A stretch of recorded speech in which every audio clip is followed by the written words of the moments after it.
औज़ुबिल्लाहिमिनश्शैतानिर्रजीम बिस्मिल्लाहिर्रहमानिर्रहीम। तो ये हमारे पास फाइनेंशियल अकाउंटिंग का चैप्टर 4 द अकाउंटिंग साइकिल का डिमॉन्स्ट्रेटिव प्रॉब्लम है।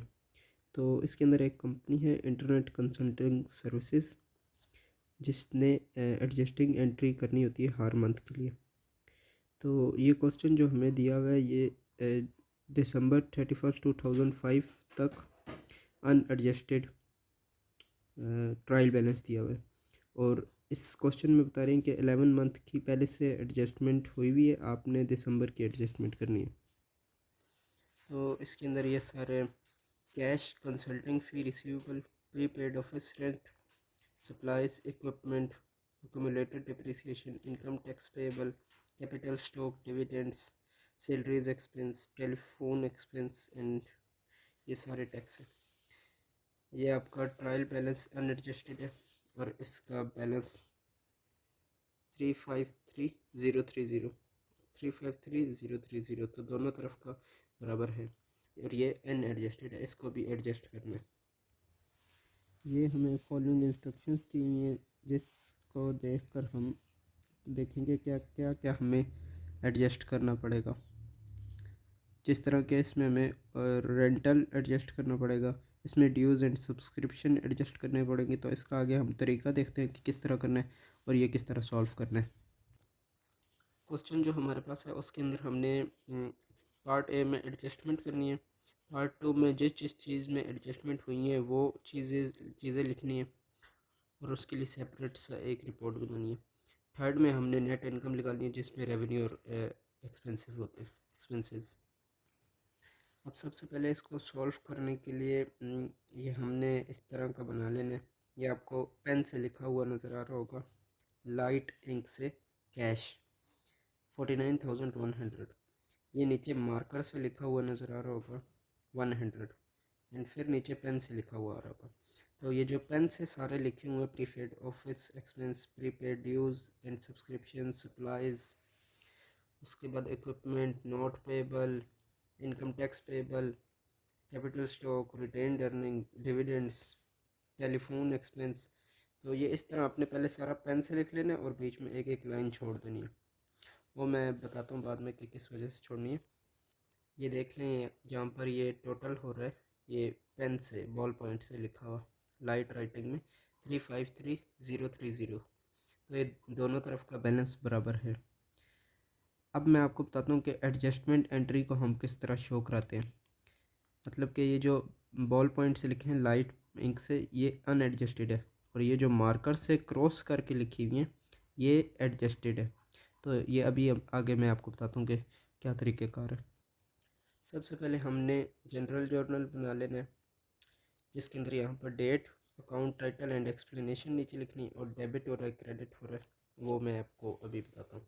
और ये सारा जर्नल है।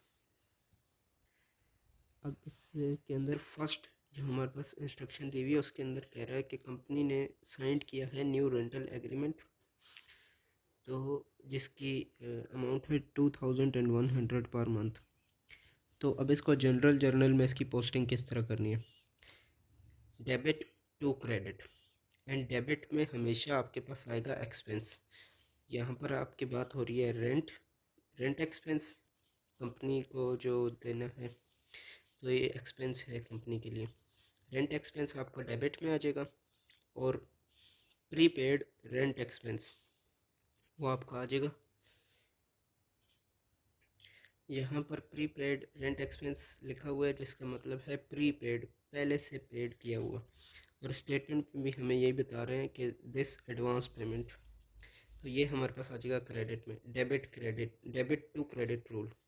Rent expense, expense to prepaid expense, इसकी एंट्री इस तरह होगी, और नीचे छोटी सी एक्सप्लेनेशन लिखनी है, रेंट एक्सपेंस फॉर दिसंबर।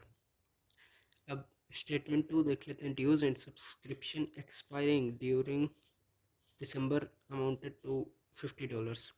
मतलब कि हमारे ड्यूज़ एंड सब्सक्रिप्शन जो हमने ली हुई थी वो दिसंबर के लिए एक्सपायर हो गई हैं, और उसकी अमाउंट कितनी है, ये 50। तो ये हमारे पास एक्सपेंस आ गया। तो उसी तरह हमने एंट्री करनी है, dues and subscription expense debit में लिखने 50, and prepaid dues and subscription, जब भी हम कोई सब्सक्रिप्शन ख़रीदते हैं तो उसकी पेमेंट पहले से देते हैं, तो इस वजह से प्रीपेड, और ये आ जाएगा क्रेडिट में। और इसके नीचे भी एक्सप्लेनेशन लिखनी है, dues and subscription expenses for दिसंबर।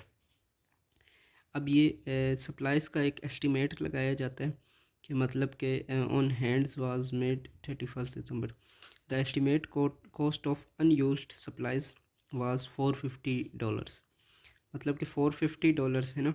तो टोटल सप्लाइज़ हमारे पास कितनी है, सप्लाइज़ में आ जाते हैं और देखते हैं 600 एक्चुअल कॉस्ट थी, और यूज्ड रिमेनिंग कितनी रह गई है 450। 600 माइनस 450 करेंगे तो इसका 150 आ जाएगा। 150 हमारे पास यूज्ड हो चुकी है, 450 हमारे पास रिमेनिंग है, टोटल हमारे पास 600 थी, 150 यूज्ड हो चुकी है। यूज्ड हो चुकी है तो ये हमारा एक्सपेंस बन गई है। एसेट से हमारा यूज्ड जो चीज़ हो जाएगी वो हमारा एक्सपेंस बन जाएगी। सप्लाइज एक्सपेंस उसी तरह एंट्री हो रही है, पहले expense to asset, debit supply expense debit, supplies credit. Next entry पर आ जाते हैं हम। The useful life of equipment has been estimated at a 5 year 60 month from date of acquisition. इसका हमने स्ट्रेट लाइन फार्मूला से निकालने के अब कितनी यूज़फुल लाइफ रहेगी, मतलब कि हमारा डेप्रिसिएशन एक्सपेंस कितना हुए इक्विपमेंट का।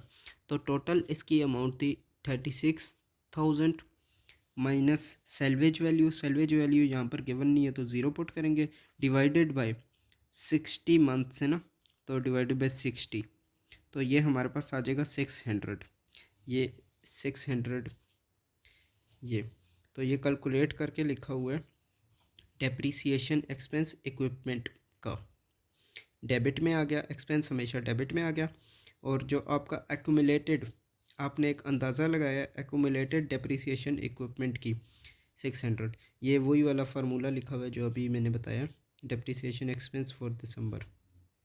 नेक्स्ट में वो कह रहा है accrued interest on note payable announced to $100 at year end, मतलब कि हमारा इंटरेस्ट एक्सपेंस बन गया और ये हमने एक्योर्ड वापस करना है बाद में फ्यूचर में, तो ये इंटरेस्ट पेएबल बन जाएगा। इसकी एंट्री भी इसी तरह ही होगी, पहले आपके पास आ जाएगा एक्सपेंस डेबिट में 100 और इंटरेस्ट पेएबल क्रेडिट में 100, इंटरेस्ट एक्योर्ड और नॉट पेएबल इन दिसंबर। इसकी अगली इंस्ट्रक्शन है consulting services valued 2850 was rendered during December to client who had made payment in advance, मतलब कि ये हमारा रेवेन्यू लेकिन अनअर्न रेवेन्यू, एडवांस पेमेंट हो गई है और हमने जो इसकी सर्विसेज देनी है वो दिसंबर में देनी है, तो unearn revenue to convert to revenue earned, तो ये आपके पास ये वाला आ जाएगा कन्वर्टिंग लायबिलिटीज़ टू रेवेन्यू, ये डेबिट में अनअर्न रेवेन्यू एंड क्रेडिट में रेवेन्यू अर्नड। तो इसकी एंट्री देख लेते हैं जर्नल में। Unearned revenue consulting services revenue 2850 and consulting revenue earned 2850, converting liabilities to revenue, और इसकी ये एक्सप्लेनेशन। स्टेटमेंट 7 देख लेते हैं। It is the custom of the firm to bill client only when the consulting work is completed or in the case of prolonged engagement at monthly interval at December 31st consulting services valued at 11,000 has been rendered to client but not billed yet, मतलब कि हमने उसे अभी build नहीं दिया लेकिन उससे account receivable में अमाउंट आ गई है। No advance payment had been received from this client, oh sorry, इसके अंदर अभी एडवांस पेमेंट भी हमने कलेक्ट नहीं की, मतलब कि रिसीवेबल हमने कलेक्ट करनी है और बिल भी पे करना है इन फ्यूचर।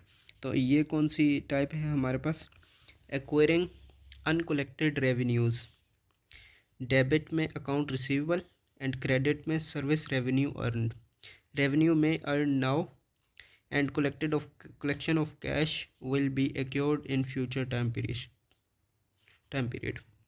तो इसकी एंट्री इस तरह होगी, consulting service receivable 11,000, consulting fee earned, future में जो अर्न करेंगे वो 11,000, consulting services performed in December for which billing have not been made और nor receive payment receivable, salaries earned by employed but not paid as of December 31st amount of 1,700.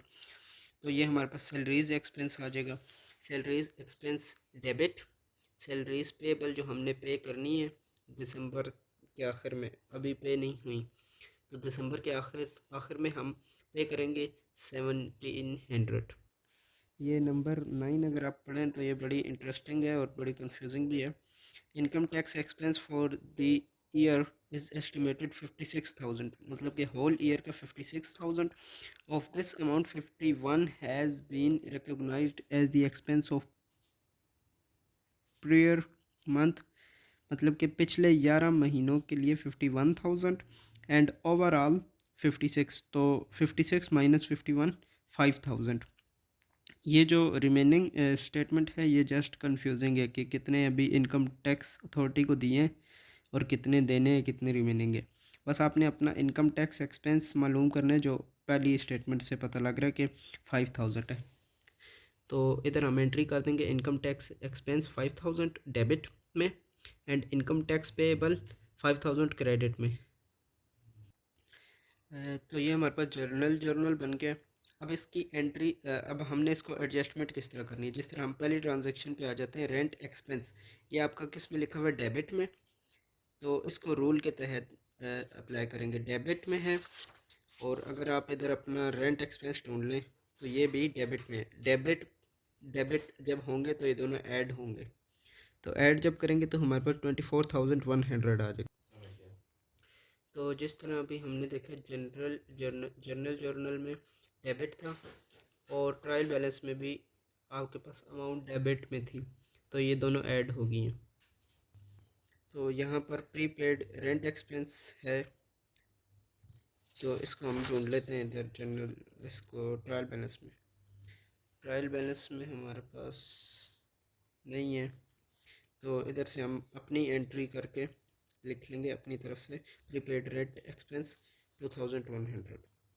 Next देखेंगे ड्यूज़ and subscription expense, तो ये हमारे पास यहाँ पर मिल जाता है, इसकी देखते हैं यहाँ पर 50 डेबिट में और ये अमाउंट भी डेबिट में, तो 560 प्लस 50 हमारे पास 610 न्यू बैलेंस आ गया एडजस्टेड। उसके बाद प्रीपेड ड्यूज़ एंड सब्सक्रिप्शन 50, तो वो भी यहाँ पर मौजूद नहीं है हमारे पास, तो इसको यहाँ पर अपनी तरफ से एंट्री करके prepaid dues and subscription 50 credit में लिख देंगे। नेक्स्ट हमारे पास सप्लाइज एक्सपेंस आ जाता है 150, तो ये डेबिट में है और सप्लाइज एक्सपेंस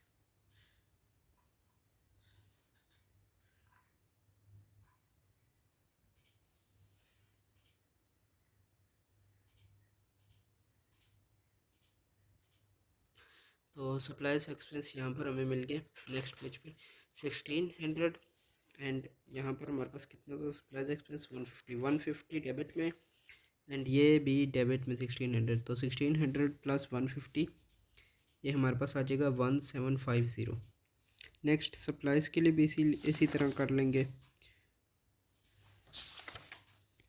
फिर हम आ जाएंगे डेप्रीसिएशन एक्सपेंस, ये डेबिट में है आपका एंड डेप्रीसिएशन एक्सपेंस इक्विपमेंट ये भी डेबिट में है, तो ये 6,600 प्लस 600, तो ये आपका आ जाएगा 7,200।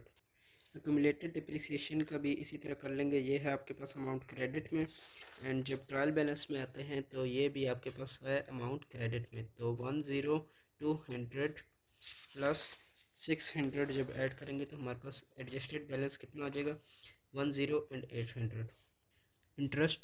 Interest expense and interest payable ये हमारे पास ट्रायल बैलेंस में मौजूद नहीं था, तो इसकी हमने ख़ुद से एंट्री की है। इंटरेस्ट एक्सपेंस डेबिट वाला डेबिट में, इंटरेस्ट पेएबल क्रेडिट वाला क्रेडिट साइड पे, ये आप देख सकते हैं। फिर उसके बाद unearned collecting services revenue debit में है अमाउंट, और इसको हम चेक कर लेते हैं। तो ये हमारे पास यहाँ पर मौजूद है अनअर्नड कंसल्टिंग फ़ी। तो ये वाली अमाउंट हमारे पास थी डेबिट में 2850। तो ये वाली अमाउंट हमारे पास है क्रेडिट में, मतलब के माइनस होगी अमाउंट। तो न्यू बैलेंस हमारे पास आ जाएगा 3100। नेक्स्ट हमारे पास कंसल्टिंग रेवेन्यू अर्न आ जाता है 2850। अब इसको हम ढूंढ लेते हैं ट्रायल बैलेंस में। तो ये हमें मिल जाता है कंसल्टिंग फ़ी अर्न।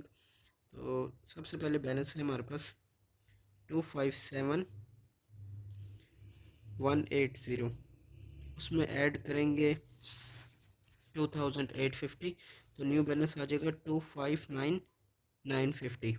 नेक्स्ट हमारे पास आ जाता है कंसल्टिंग सर्विस रिसीवेबल 11000 डेबिट में, एंड इसको ट्रायल बैलेंस में ढूंढते हैं। तो यहाँ पर कंसल्टिंग फ़ी रिसीवेबल डेबिट में, तो ये दोनों ऐड कर देंगे 23400 प्लस 11000, तो ये 34400 आ जाएगा। कंसल्टिंग फ़ी अर्नड हमारे पास 11000 है क्रेडिट में, एंड अगर इसको हम देख लें, ये आ जाता है हमारे पास कंसल्टिंग फ़ी अर्नड। पहले हमारे पास बैलेंस था 259950, तो इसके अंदर 11000 ऐड करेंगे तो हमारे पास न्यू बैलेंस आ जाएगा 271030। सेकेंड लास्ट में हमारे पास रह जाता है सैलरीज एक्सपेंस 1700 डेबिट में, डेबिटेड अमाउंट है।